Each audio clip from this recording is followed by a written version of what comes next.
And there's one particular question that can be interesting and revealing.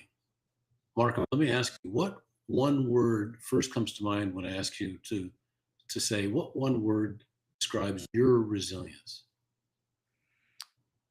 I think foundation, right? Foundation of knowing who I am and knowing what makes me tick and knowing that all the stuff that I've been through, I have a foundational piece of I can get through this.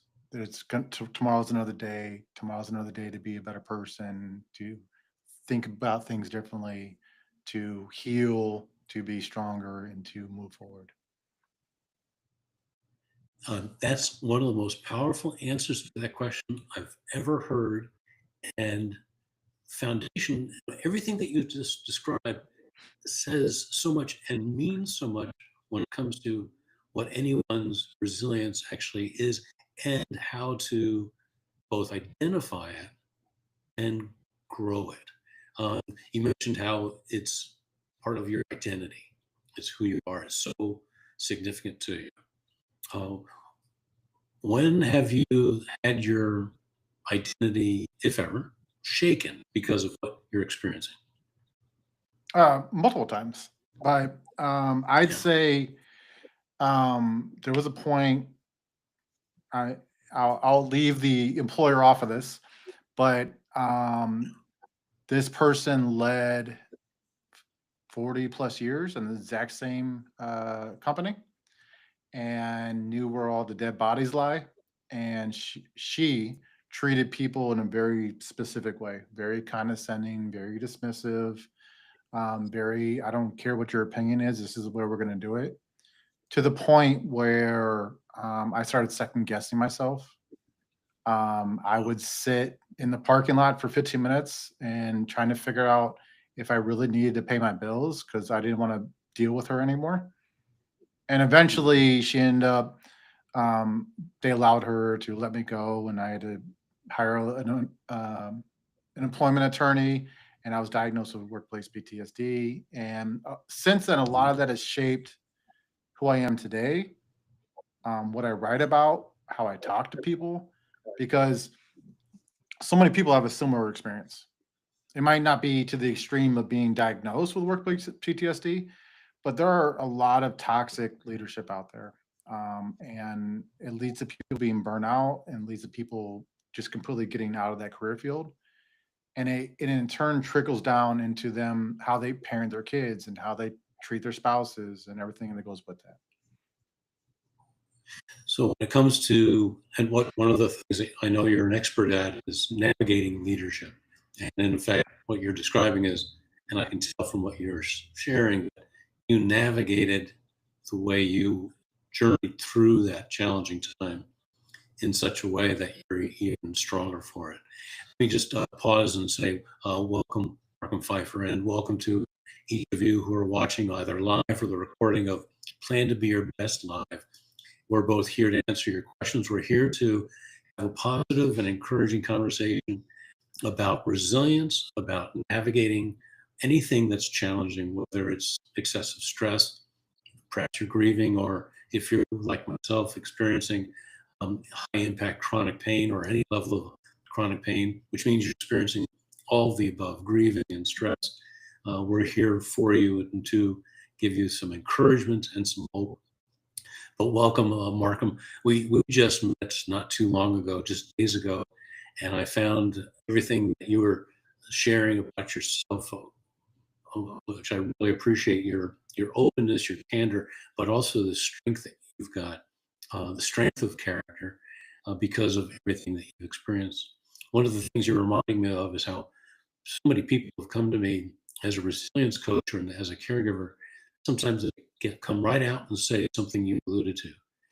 I, based on what I'm experiencing, I don't know who I am anymore, and I don't know what to do about it. So you've experienced that to Yeah, some it's extent. I talk about the things that you can't see or the things that you've been blinding yourself from. For instance, the current version of yourself in the mirror and the reflection that comes back at you. And sometimes when you look up, you look yourself in the mirror, you see a stranger. You don't know who that person is anymore. And so that's when the healing has to start, and that's when the work has to start. And I'm big into the raw vulnerability of true healing and what that means. And you and I alluded to this a couple days ago, but I'm big into this, and I know you are too. Is that the whole stigma of men aren't supposed to talk about their feelings? We're not supposed to say that caused me pain, that caused me to feel hurt or depressed or anything like that. I'm big into, no, it's okay to say that. It's okay to take that head on, and figure out what version of yourself you are today, because today's version isn't yesterday's version at all. That's such a key point. Max Dupree often referred to this quote by Max Dupree about leadership. If we're leading ourselves and others through anything that's challenging, he said there are three qualities of an effective leader. The first is to define reality. And if we're not defining our own reality, then we're ignoring something so important. We're ignoring something or suppressing something that's not going to allow us to be our best leader. Absolutely. Yeah, I try to get people to head on take what's coming to them, right? So what's currently your sticking point or your pain point, and how can we create a pathway forward that's going to allow you to take one at a time. Let's deal with these things. Let's figure out what's causing too much noise in your head, or not allowing you to see with clarity, right? And my dad, who you know, he and I talked about you yesterday, is my dad always says this great, amazing quote, which is, you start to see with true clarity once you allow yourself the presence to see what's always been right in front of you, right? So too often we allow the noise around us to fog up what's right in front of us, and for us not to be able to be truly present to the people that need us, or to ourselves at all. There's something really important about the way that you started describing this. You described how you ask a question, um, invites someone to start to explore what are those, what's that monologue inside, what are the words, what are the emotions there, because each of us have our own unique way of experiencing whatever might be challenging, whatever might the pain points be. And there's only one way to actually help and allow someone to facilitate their own unique approach to navigating it. And that is what's going to come naturally from them, as opposed to, we can't project onto somebody our resilience. We can project onto somebody, here's how to do it. But you start with an open-ended question, and that is so. There's a lot of wisdom to that. That's so helpful. I think innately we all have the ability to be resilient, but so many things in life, especially as you grow older, right? So many life events have gotten in the way, right? And they've gotten in the way of um, allowing us to truly become the version of ourselves that we didn't know we could be, right? So there's an example of me and my ex-wife used to argue all the time, and argue all the time, and argue all the time. And about 3 or 4 years ago, I responded with, the person you're expecting a response from doesn't exist anymore, right? And I allowed myself to be content with the peace that brought me, and have allowed myself to be, we harken back to what I said earlier, the foundational piece of, this is who I am moving forward. Cool, calm, collected. There's not much that gets me mad anymore. And there's gonna be a solution to almost everything if I look deep enough. You gave yourself permission to grow and to change. Yep. And what did you experience from that? Did you experience some kind of liberation, some kind of freedom? Absolutely. There's been so many life events with being unemployed and then going through a divorce with kids, which is terrible, as you know. Um, and the back and forth of trying to co-parent, and then all the life events that lead up to it. There's car accidents and sickness and all that stuff, right? And we all have dealt with that. Right? Every single person around the world has dealt with some version of that. And I think when you allow yourself to truly be at peace, and that's the key point there is truly be at peace, right? Mhm. That nothing else matters above that. Is I'm going to search for this level of peace that's going to bring me to the level of peace every single day, where I find some level of happiness and contentment and within myself. I told my dad a couple of days ago also is that so I and I think I said this to you is that I got ripped from my position in May. I already knew it was going to happen for various reasons, but um, that pushed me forward on everything I've written since, which I'm currently working on my second book and courses and workshops and everything else. And I said, despite the fact that yes, I do need a job and I do need to pay my bills, I do. Right, my unemployment runs out end of December, and my savings and my crypto and all this stuff. At some point, will all run out, and then I'll be on the. I don't know what I'll be doing at that point, but I said outside of that, I told my dad, I said, this is the most at peace I've been in a very long time, a very long time. Right, the stress for me is almost not an overwhelming stress, but some levels of stress, right, are saying to me that I'm alive, that I'm feeling things, that that it's you get into that fight or flight and all that other stuff that comes with that, but it says to me you're alive to make the next decision, and that's what's important. And that's very empowering. And I'd like to take this chance to ask for each of you who are watching this live or the recording, what is it that would help you get to a point where you're at such the kind of peace that Markham is describing that he's experiencing, which in effect will give you some sense of freedom, liberation, and the ability for you to be your best no matter what you're navigating. I'd be curious to know if you can contact me. You can chat with us live right now, or even add in the comments, even in the recording of this, and we will respond to you. What is it that would give you that peace? What is it that you need? In effect, that's often one of the first questions that I'm asking people in my care. What we get to a point where we do say pretty early on, what do you really need? And sometimes the response is a pause and even I'm not sure, but that's okay. That's a starting point. Yeah, those What I answers hear are in the way, amazing, Rick. Yeah. yeah, yeah. And I'm hearing the way you describe it, Markham, is that there is this wonderful, relaxed calm in the way, uh, so this is what I experience if you and I are connecting for the first time. Mark and I first met just earlier in the week, but this is what I experienced since the seventh surgery on my left knee. Dozens of times a day I get those blasts of pain, but what I use, and I'm doing it right now, is the three steps of resilience. I'm acknowledging the pain, sharing with you just so that you understand what that was. That was a blast of pain because of that seventh surgery, nerve damage, and just so much work done on the knee.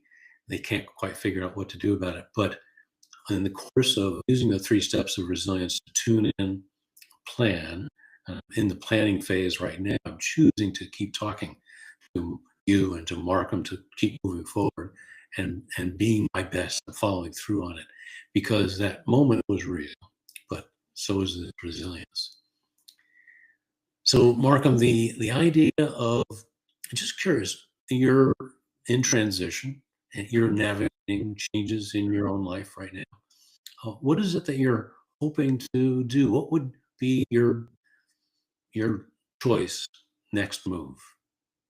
I would say that the foundation of who I am, again, foundation, is I lead and work with empathy and compassion, right? And so everything I do is to try to help people be the best version of themselves. And where it's been up until a few months ago has been helping students get to their point of figuring out next steps, their careers, their how to find a job, those kind of things. That's been a lot of what I've been doing in different programs and different colleges around the state. Um, and so it's still a foundational piece of how do I help people get to be the best version of themselves. And that's part of what I write Mhm. moving forward. And that's so you said the whole thing about pain and that there's a grounding effect um, of not physical pain. Physical pain is different, right? But almost emotional pain Mhm. or emotional stress of finding something to ground yourself with. So it's putting your hand on something substantial or putting your hand over your heart and saying, I am not this moment. I'm going to be better because of this moment. Right. Those are stopping grounding points And and tied to there's breathing techniques and inhale and exhale and very calmness, right? That we're trying to get to. And that's a lot about what I write about these days. And that's where the foundational piece of who I'm trying to get people to understand that life. Let me quote my mom. 'Cause, again, my parents have these great Mhm. punchy sayings that spring out from the air and they hang there, right? My mom says that life is a chaotic mess sprinkled with bouts of happiness, right? And so she's in her late 70s, and this is someone who's been through a lot, and she's come through a lot. But if you meet her, she always has the biggest smile on her face. She's always there to give you a big hug, to joke around about something, and always wants to make sure that you're happy, right? So that's what I look at. Where okay, I can be like that. I can go through many things and still be happy and still have a smile on my face. And again, yes, sometimes life sucks. It does. I mean, that's my deepest subject matter expert saying right there. Sometimes life sucks, right? And sometimes you don't have an answer for it. You really don't.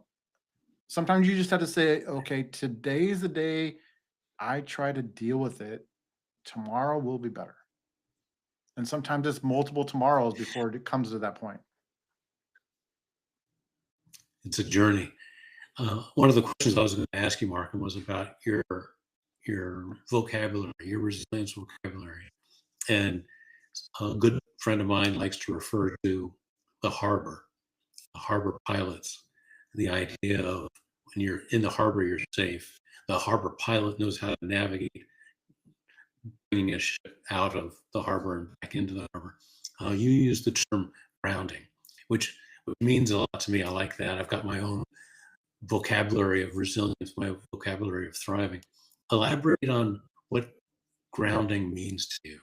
So if you look at it in a different way, right? I just thought about this. If you look at it in a different way, it could be anchoring, right? You're Mhm. anchoring yourself, you're holding yourself in place so you can calm the water, right? You can calm the water. Another way of saying it is there's the block that they put in front of the airplane wheel to stop it from going Yes, anywhere. yes. It's called a chock. So until you get to the point where it completely stops and it's holding it in place, then they do all the work on it. This is a great example. They do all the work on it. They vacuum, they fix the things, and they make sure it's good to go again. And then the Navy and the Air Force call it pulling the chalk. You pull the chalk and you release it and you let yourself take off again.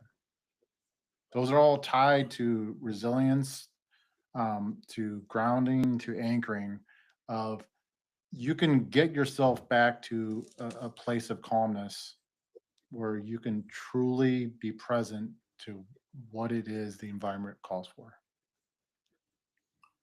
That means so much to me, especially because it's in that calm, it's in that stillness that a lot of goodness can happen. I believe whether it's going through the three steps of resilience, there's a second step of planning. That will be the best planning phase to be in when there's stillness. There's also the 8 paths of intentionality. It's all based on plan to be your best method. If the level of pain, whatever it might be, needs to be matched by the level of intentionality. That's what the plan to be your best and the paths of intentionality help us experience. But it's in that stillness when we can do it best, because our cortisol level is lowered. We are still enough, we're quiet enough to both be able to look inside and understand, look outside and see what our options are, even in a way to what I really value for myself when I'm experiencing a challenging day, or I've gone to another doctor appointment and they say, I'm sorry, there's nothing I can do. I find that stillness so that I can think about my next steps, the steps that I have control over, and in a way transcend time. So I really like the way that you describe that, Markham, that stillness, I that say quietness. we we can't avoid pain, but we can assign purpose to it through intentionality, Yes, right? yes, good. So you and I speak a lot of the similar languages, maybe interpreted slightly different, but the same language. It is. It's Totally. who are we today? How can we better today to make tomorrow even greater? And how are Yes. we understanding what makes us tick in the currency of moving forward to the next day? Right, right. Did I share with you the other day the story of when I was my older brother in high school was an excellent punter, and I came along. Coach said, "Oh, your brother is an excellent punter. Let's see how good you are at punting." And I went ahead and punted 50, 55 yards, 60 yards a couple times. He said, "That's great." Coach then said, "Hold the ball just like this.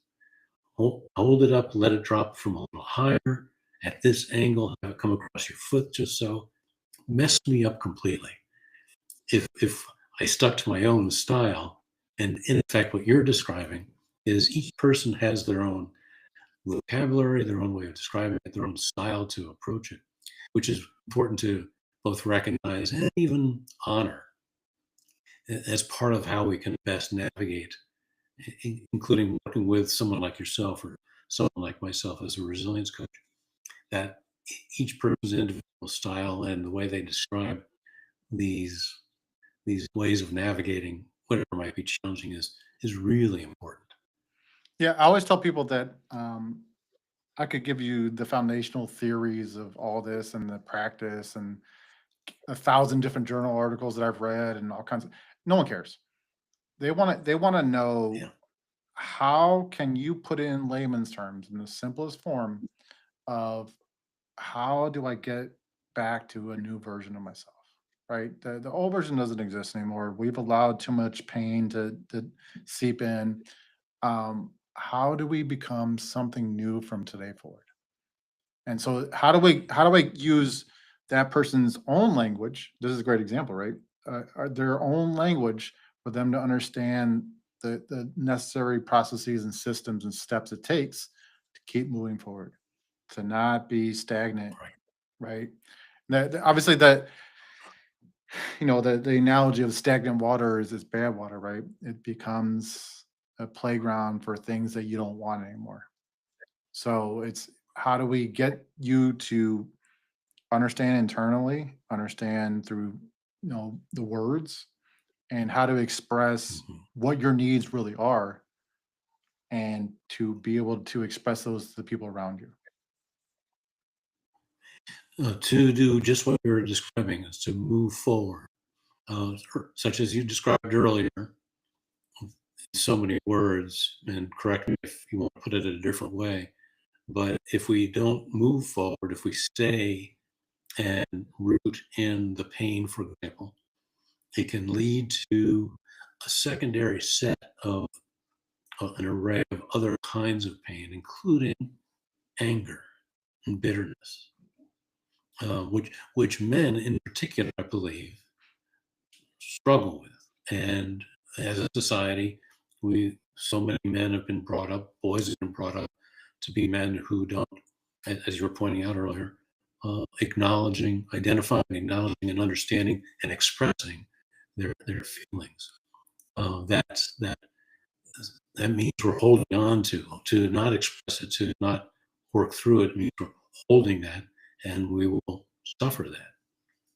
Yeah, we often, old school style, obviously, are taught to shut our mouth and keep it moving, right? And then we don't create enough of a good outlet or a great coping mechanism where we can actually take this head on, right? And too often that it gets internalized as anger. And then it's I'm snapping, I'm overreacting, I'm constantly in a state of being mad, and I don't know why anymore. Right, right. So it's how Which do people is like you and I help them get to the next point? right. So it's exactly, and that what you just described adds a whole new layer of pain, which can further magnify bitterness, frustration, and anger. I know what it's like to be angry. I was angry after the injury and going through after the first surgery, learning I needed another surgery. After the second surgery, learning I needed another, and the amount of extraordinary pain, I ended up growing very frustrated, quite angry at my situation. I was angry at God, and I ended up learning through that experience as well as I learned through going through surgeries 4, 5, and 6, enough so that since even the seventh surgery, I haven't had more than 60 seconds of anger, even with the daily dozens shots of agony. And I think we were talking about that the other day, those 60 seconds. Yeah, yeah, look at like the anger is essentially data points and it's information, right? It's not your identity. It's just telling you Right. things you need to pay attention to. Now, in your case, Mm. chronic severe pain that comes and goes, that is a different thing that a lot of people go through in different versions of it, right? And then Mhm. it's the emotional piece, the emotional pain that people go through. Um, it's trying to, I mean, in some ways, pain is a good thing. It really is, right? And in your case, when we were talking about the 60-second rule, you and I had a whole note-taking session about that. But I think um, people that experience chronic pain like yourself, and you don't know when the pain's going to come, you don't know how severe it's going to be, right? Um, I think if you have some level of peace and calm, that you're able to quickly bounce back from that. Now, in the on the emotional side of that, I think we can. What we're saying to ourselves is, I can feel this pain in short and small increments of 60 seconds, and I won't allow Mhm. it to dictate my entire day. Now, again, obviously, people that are going through severe depression and those kind of things, right? That's different. But I think on a day-to-day basis, there are points where you're at work, your boss is questioning you, you don't feel like they should question you. How do you take that quick 60-second timeout and allow yourself to reset, right? Otherwise, That's it right there. it eats you alive, and then you start questioning everything, and you're like, "Do I really want to be here anymore?" Did I share with you the thought of what you're just describing there? That allowing yourself, giving yourself permission, just as you're describing, that's another way of being intentional. That's very healthy and helps to move forward. That and maybe I put it to you this way: that I've become ferociously intentional about many different things, including how I respond to each blast of pain, or even I'd say, to be honest with you, I'm in the pit to some extent, at least once a day. But there's no anger there. It's an emotional response to the series of hours of blasts of pain, the stress of not knowing when the next one's coming, and this is going on for 6 years, no solace from me, but just to say, even in the pit, there is a combination of intentionality to give myself permission to be there, understand it, move through it, even grow through it, and I'd say make it even productive, productive time, so that I don't bring that forward with me, but I'm able to move forward and out of that experience, and grow from it. That ferociousness of intentionality is part of my identity now. It's how I need to navigate this that way. But it's that permission. Is in a way, I'm just you're using words that are really helpful, even for me to reflect on what my own experience is. That I don't let it define me. I'll experience it, but I'll end up still being the author of how that's part of my story. Yeah, you still carry the pen. You're still able to write the Yeah. next sentence, right? And so we Yeah. all of us are human, and we go through bouts of anger and questioning a bunch of things, right? The key point is to not let it be architecture, to not let it be Yeah. the planning and the mapping and the stepping stones to something worse. Like, we're big in intentionality and big into finding, to sound cliche here, but finding your true north, right? What is your Yeah. your point that you can look to that will allow you to reset and allow you to move forward? Right. Right. Did I hear you say carry the pen? Was that the phrase you used? I just said that, yes. I had never heard it put exactly that way before. That's superb. Thank you. E- As a writer, Each of that's us. the writer in me felt the need to say that. Go ahead.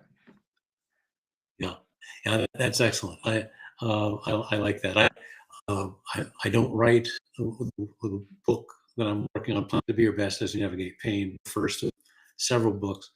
I'm not writing it with a pen, but I like that analogy. I'm writing with my computer or dictating it in my phone and my notes. Uh, but that's powerful image to think about.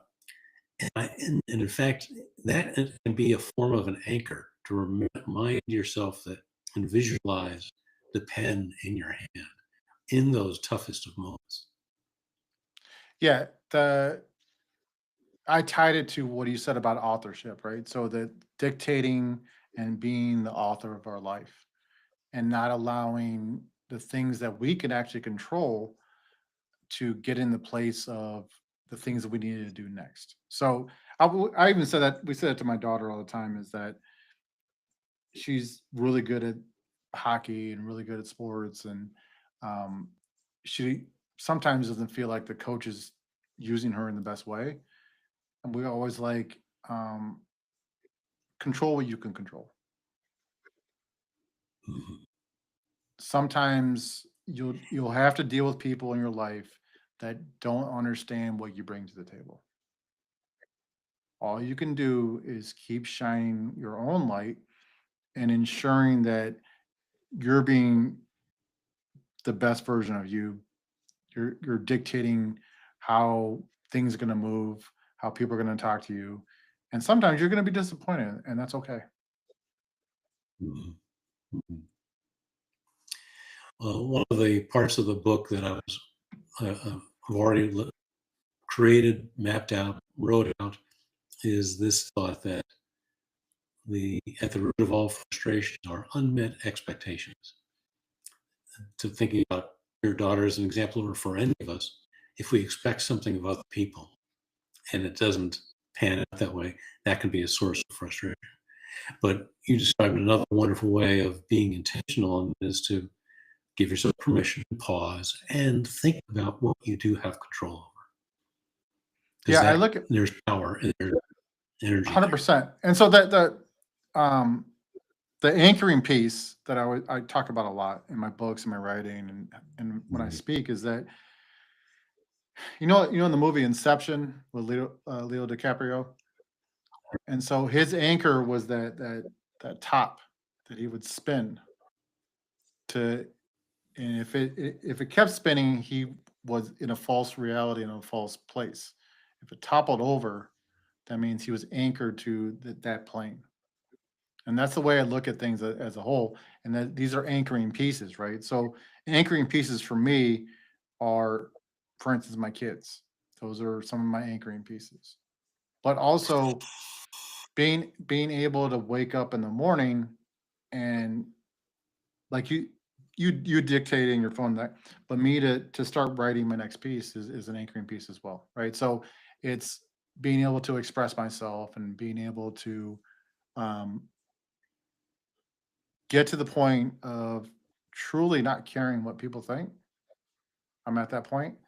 But also understanding in that place of not caring, you're going to lose a lot of people, and that's okay.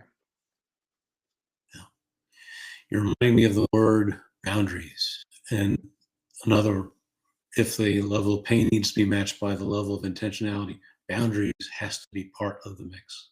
Absolutely. Boundaries are key, and boundaries are hard for people to get to. I, at times, am very nice to people, sometimes overly nice, and people take advantage of that. And I've had to get to the point of knowing when to very politely put my foot down and say, "We're not doing that. That's not going to happen anymore. This is the new standard that I'm setting forth for myself." Right. And so it's And it's go ahead. for yourself. Yes. Yeah, Yeah, and it it's is for yourself. yeah, and I think people, um the whole thing about um people stay in marriages too long, and their answer is because of my kids, whatever it is, and I'm like, but what about you? What about your needs, and what about your mental health, and what about your happiness, right? And aren't you at the same point, if you're staying in a bad marriage and you're arguing all the time and everything comes with that, aren't you setting the standard for your kids that that's okay, right? So you have to come to that point, the tipping point of, what am I going to allow, and what boundary do I need to start putting forth where those things don't happen again?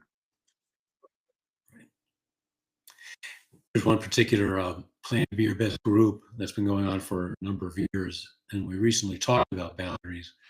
And I can't recall who said it, but there's a quote that goes something like this: when someone is frustrated by the boundaries that you set, those are the people that give you the reason for those boundaries, if that makes sense. No, it does. I read a post the other day on LinkedIn, and this lady was talking about the old version of her, excuse me, would allow clients of hers to be like, okay, yeah, we'll do it that way, but this is a trial run, and I'm not going to pay you till you show me the end product, right? Mhm. And she told a potentially a big client who said, well, if you take, I'll say this, and people have probably seen this because this went viral on LinkedIn.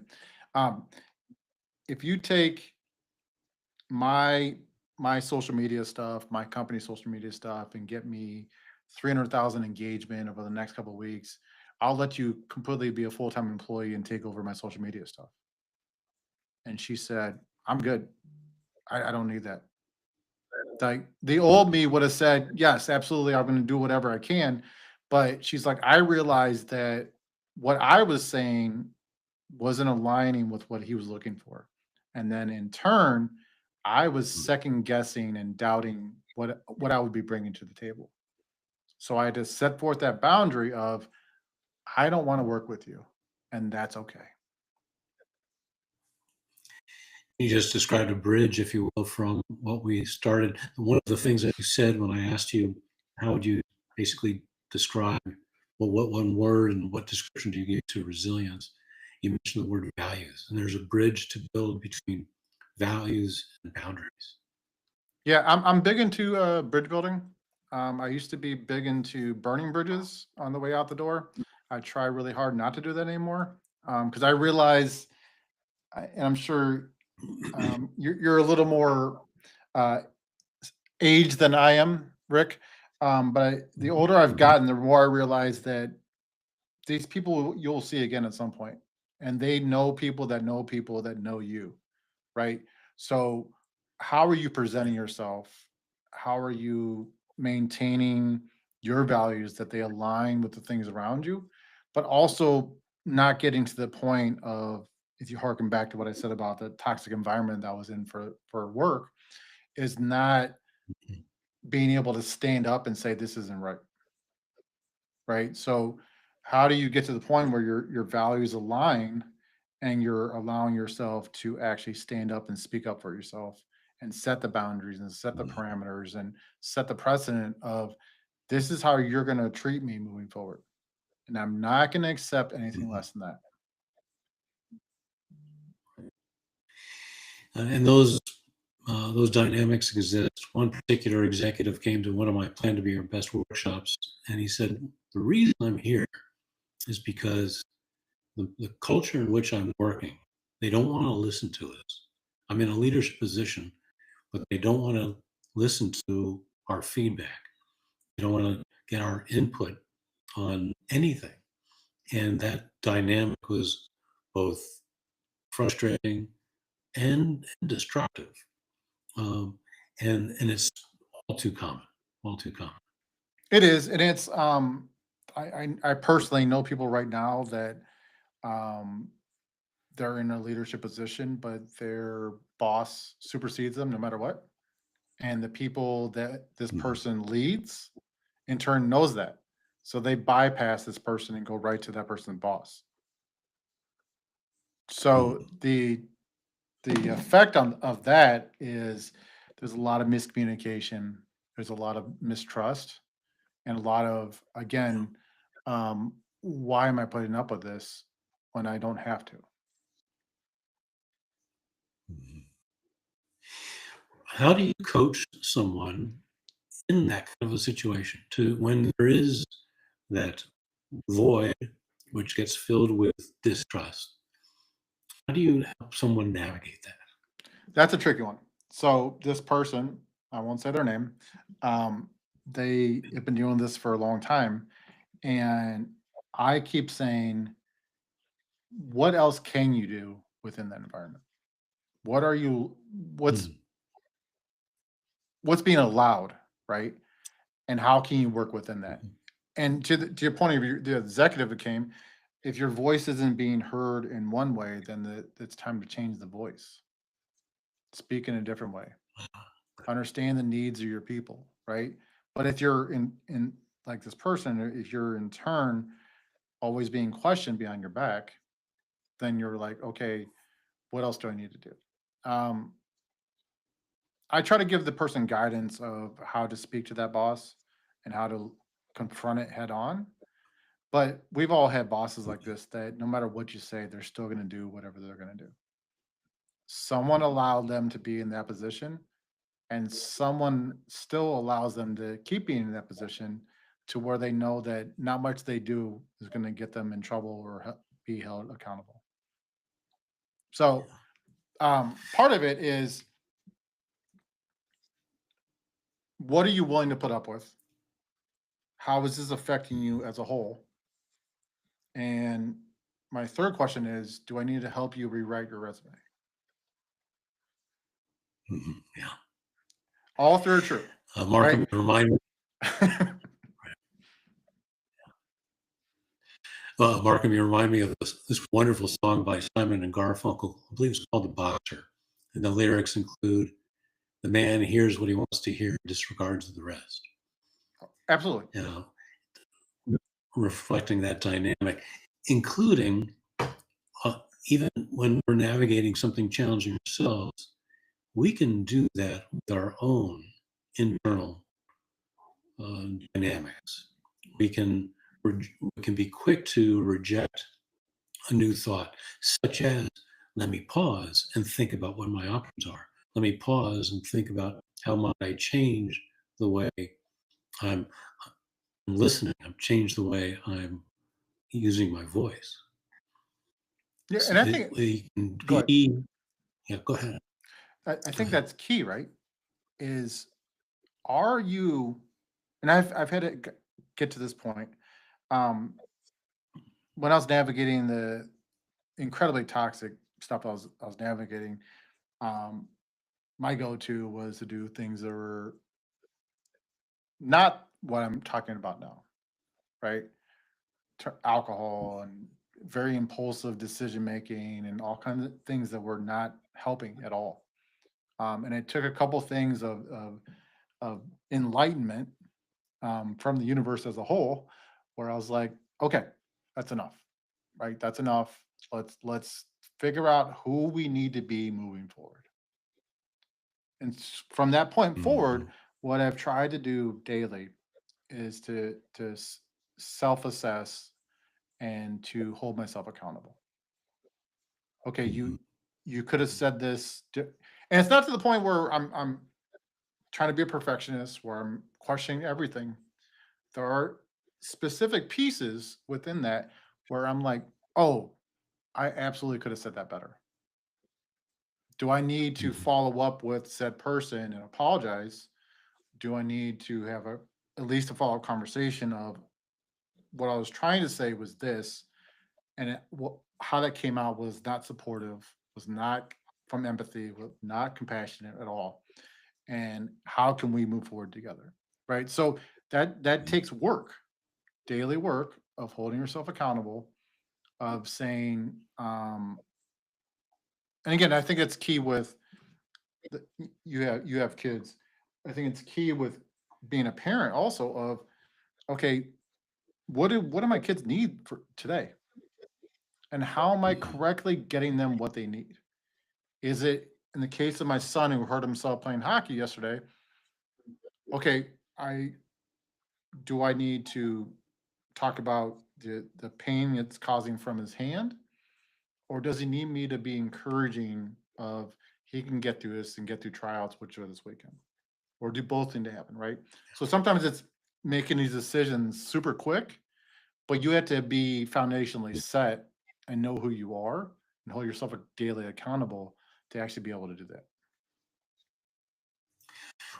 What you're describing is something that I keep an eye out for and I observe with the people who come to me asking for my services as a resilience coach, or if they're even coming to, for example, and let me just share this. I'm not sure if I've shared this with you.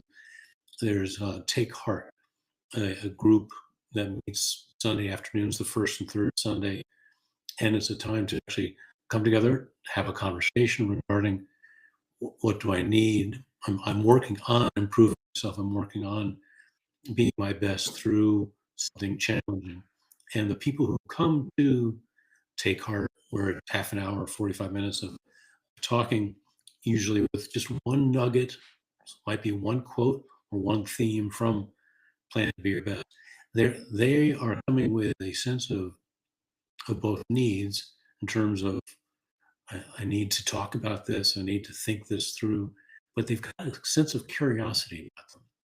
They're interested in learning more um, about themselves. They're interested in learning from others, and that's what the foundation of Take Heart really is all about. And let me just take this chance to also say, for any of you who are watching this, take a look at rickcram.com where you can learn more about Take Heart on those Sunday afternoons, the first and third Sunday of each month at 3 o'clock in the afternoon, to basically come together, have a conversation, and as I like to say, come as you are and leave stronger. Also, and Markham, I'm not sure if I shared this with you, I'm a contributor at Cadre. It's a wonderful platform of community for well-being and mental health, emotional health, where people are coming together to be part of a community and to have these kinds of conversations as well. Both the contributors like myself, as well as the people who come to Cadre, where I lead this Your Resilient Coaching Studio, now free and on Zoom a couple of times a month. People coming have these set of needs, that same curiosity, that same, all right, how do I navigate this? I'm interested in knowing how others have navigated it before. And there's a strength of character I've found, and I see in those people, and I see it in you, there's a strength of character when you can say, I'm curious, I want to know more, I want to learn more, and I even want to share what I know to help others. I created this mantra a long time ago. At one point, it was on my mirror, and I'd say it to myself every morning, which is every morning I wake up and go on my journey, knowing that in my effort I have succeeded and not failed. Right? That every try is a win. It's not failure. Right. It's not a point where it's going to bring me back or I'm going to regress or whatever it is. Every try is success. Every try is the next step to the person I'm trying to be.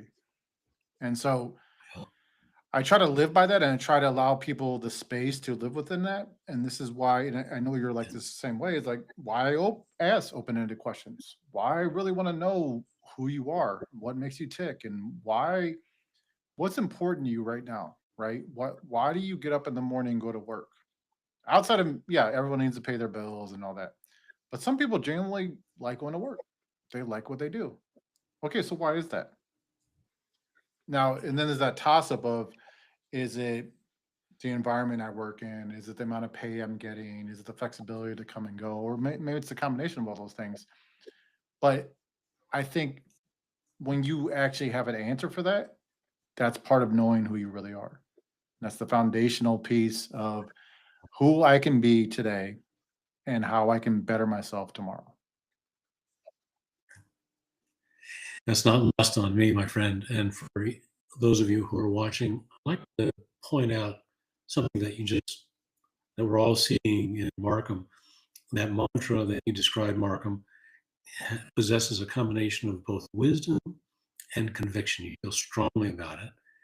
And the wisdom to acknowledge how there's no perfection in leadership, there's no perfection in life, there's no perfection in pain management or resilience. But that willingness to try and saying, giving my best, that I simply tried is so important. That's an example of your resilience. Part of in fact, the last path of intentionality is the T in best. It stands for triumph.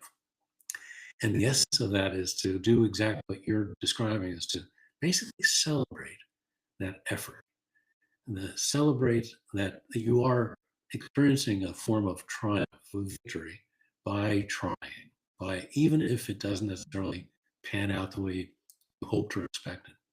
That's worth celebrating because it's creating a new pattern and a repeatable pattern of I'm going to keep on trying. Yeah, I say don't rush the rebuild because peace built quickly really lasts. Right. So you daily have to hold yourself accountable. You daily have to look yourself in the mirror. You daily have to say, how am I treating the people around me and how am I treating myself? And slowly you start picking up these pieces where you realize, okay, I am doing the work. It's hard. Sometimes it hurts. Sometimes it sucks. But I am getting better every single day. I am leaning towards the person I didn't even know I could be, but I like that person I'm becoming. And it is a matter of becoming, isn't it? Um, the one of the parts of the book makes the point about courage, and you're describing that, Markham, that combination of wisdom and conviction is what courage is made up of. I'd like to actually just take a moment to ask, how can people reach you? They can reach me at marchempfeiffer.com, which you'll have Rick will send out the link or put it in the chat or whatever it is. That's the best way to do it. That's where you'll find some of my diagnostics, my current book, and then soon to be a second book that will be published here soon in the next couple of weeks. Oh, very good. What is the book? So the book is called The Reunion, and it is tied to truly coming back and finding the new version of yourself. It's all the pieces that were laid out in front of you, and how can you rearrange and put them in place to find the true you. And again, parts of this are somatic breathing and coming back to anchoring your point yourself, and those kind of things are all part of the book. But it's also Mhm. um, okay. So this is where we're at. This is how we got here, and this is how we're going to move forward. Now, it's multiple pages of that, of explanations and depth and a lot of things that are tied into that, but that's essentially what it is as a whole. Wonderful. How do you encourage people? That's a good one. So, um, like I always say, you have to meet people where they're at. You have to, because my idea of encouragement is not the same as yours, Rick, or vice versa, right? Mhm. So, it's asking the right questions and understanding, okay, if this happens, is that actually going to be better for your life or make it worse? And I think it's that understanding within that, the nuance and the minutia of that, of then, okay, we have that foundational piece. Now we can figure out what encouragement means to you, and we can work on that plan together, right? I could say all day long the definition and the foundational pieces and the theories, and ah, we have to talk to each other openly and ask the right questions and truly listen, actively listen with intent, not with the point of, I have an answer for you. It's, I want to hear what your story is and how can I work with you. Now, superb. I'm right there with you. I believe for someone to be their best answers come from within. Absolutely. For someone to plan, for someone to plan to be their best, their own planning is going to be their best plan. Absolutely. Yeah, the plans change. They do. And they we don't know when they change, and we don't know what's going to happen from day to day, from hour to hour. And it's the adaptability has to be there, the ability to Mhm. adjust in real time, and the ability to have the tools and resources already internal and that we've worked on, that allows us to adjust in real time. That's fantastic. Question for you, my friend. How do you encourage yourself? Um, like I said, it's taken me, the joke is it's taken me 47 years to get to this point in my life of actually liking the person I see in the mirror, that's at peace, that's happy. Um, I joke, I think I joked with you last time, was that, I'm halfway through working on my doctorate, but it's not the doctor that's going to make me money. It's the Ross from Friends, PhD level stuff, right? But those are things that are important to me, and those tap into me being happy, me being able to move forward. Um, and as far as encouraging myself, um, I see where I can go from here, and I'm gonna do the steps necessary to get to that point. So Do I have ADHD, so it's hard for me to finish projects and focus on things at different points. But I know that I've done the work, like how long it's taken me to edit this current book or the courses I'm working on, or any of that stuff. I've done the work to get to the next finishing line, and that's what I'm shooting for every day. that's wonderful, friend. And let me point out to all of us that what we're hearing is something that is so powerful, a sense of purpose. And then not just identifying it, but actually moving towards doing things to bring it to life, putting life and breath into that purpose. Uh, that is, especially if you're experiencing significant challenges in life, whether you're grieving, excessive stress, which actually for 57% of the adults in America feel a sense of paralysis because of that, or if you're experiencing chronic pain like yourself, identifying that sense of purpose and doing things to put life and breath into it creates a kind of energy that is undeniable and helps that forward, that all important forward motion, including to the point where you're able to say, even with this, my best days are ahead of me. Yeah, That's really powerful, Markham. Thank you.